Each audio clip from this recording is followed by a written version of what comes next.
సమయం తక్కువ ఉంది కనుక బుల్లెట్ పాయింట్స్ 2 చెప్తాను. మీరు సమాధానంగా మన జగనన్న చెప్తాడు కదా, ఇలా ఇలా ఇలా ఇలా ఇలా ఊపండి. అవతల తెలుగుదేశం పార్టీ వాళ్ళ టౌజర్లు తెరవాలి. మీకు ఒకటే అడుగుతున్నాను, అభివృద్ధి కావాలా అరాచకం కావాలా మీరే నిర్ణయించండి. అదేవిధంగా విద్య కావాలా విధ్వంసం కావాలా మీరే నిర్ణయించుకోండి.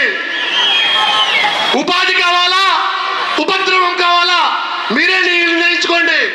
అదేవిధంగా రోడ్లు కావాలా ఇనుప రాట్లతో కొట్టేవారి ప్రభుత్వం కావాలా మీరే నిర్ణయించుకోవాల్సిందే ఈ సభాముఖంగా తెలియజేస్తున్నాను. అన్నం పెట్టిన చేయిని మర్చిపోతామా? సాయం చేసిన మనిషిని మర్చిపోతామా? అట్లాంటి అన్నం పెట్టి ఉపాధి కల్పించి విద్యనిచ్చి వైద్యం ఇచ్చినటువంటి మన రాజారెడ్డిని మనం ఎట్లా మర్చిపోతాం?